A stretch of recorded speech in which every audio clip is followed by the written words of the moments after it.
It's amazing how when we're all together in South, we gain new life experiences, and indeed, we are not the same again. Kindly allow me to honor the founder, Miss Ingunbo. You have been a great leader and a mentor to me. And not only that, you have also demonstrated motherhood by nurturing me and rallying so many women to care for me in my darkest moments. Female Wave of Change has stopped being just an organization for me, but it now feels like family. Renee, Elsabi, Bonnie, Dr. Bindu Babu, Tebelo, Regina, and all the amazing women in this platform who have nurtured my growth, and I hope I will always be your baby. Again, I cannot forget my own mother, Priscilla, who is my rock at all times. Now, it's amazing that we are all gathered here today. Not even COVID could stop us. Not any technical hitch because we are unstoppable. My mother and I began this year with plans to relocate from Kenya and go start a new life in the US. COVID happened. Flights were suspended, and so that plan did not work out then. We readjusted to the situation and found ourselves with a lot of time to figure out what we wanted to do with our lives, why we wanted it, and how we wanted it.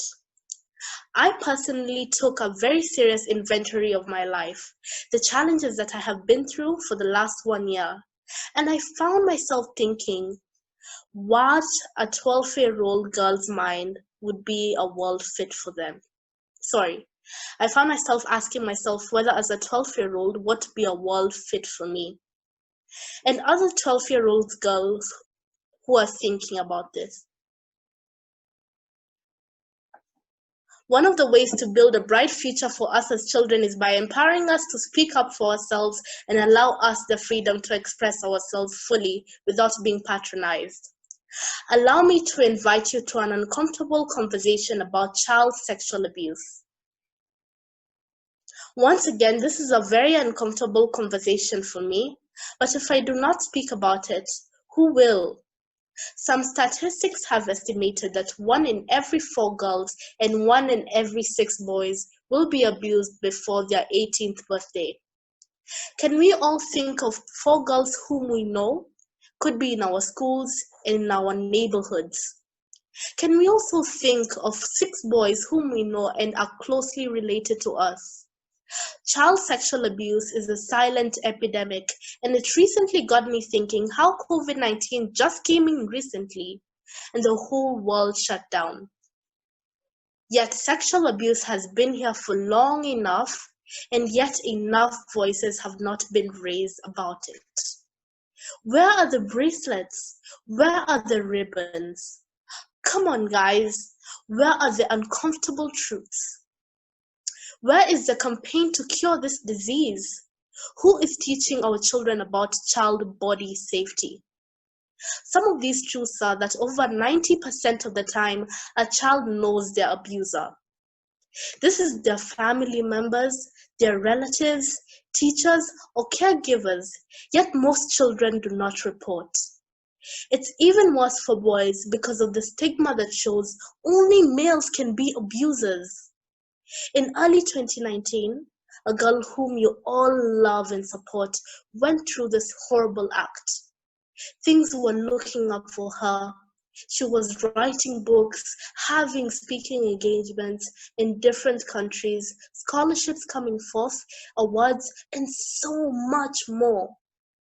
This was until a male cousin to this girl came to live with them as he did not have a place to stay and he had gotten college admission. Unfortunately, 3 weeks into moving in, the young man raped this little girl. He left her unconscious and ran away. The mother to this girl came back from work and found the girl bleeding profusely, took her to hospital, then reported to the police, and the long road to justice and recovery began. It became toxic with the extended family because of divided opinions and how the matter could be handled. The little girl and her mother are always aware that even in their pursuit for justice, No court will give the little girl her innocence, dignity, or peace of mind. They spoke to a few friends and received love and counsel from the world. It was difficult in the beginning, but with time it got better. The little girl began to think of millions of children who were going through this same situation. Among her many questions were, do we have hotline numbers to call in case of child abuse? Do we have individuals or organizations that lobby for support for victims of sexual abuse? But in her search for healing, she also learned about courageous heroes who were ordinary people who saw children go through sexual abuse and reported to the authorities. Research shows that there are so many factors that lead to recovery from this trauma. But one key factor is the support of their mother. These little girls' mother was there for her. They have both been blessed to access help and began healing. I would like to encourage mothers to walk with their daughters, to listen to them, and to give them love. When it all happened, this little girl felt like she would never bring herself to talk about it, especially due to all those threats that they had received from their extended family. She felt scared and uncomfortable. But with each passing day, she began to realize that silence is a predator's best friend, and shame and denial are the most and that shame and denial are ingredients that help abuse grow. How can we be silent? This is an opportunity to have courage. Courage because there's so many children out there who are counting on us to have these conversations. Our boys and girls have a right to be safe. Anybody harming them or making them do uncomfortable things should not be allowed to walk free. Let us teach our children to be heroes by offering the safe places for them to speak about their issues.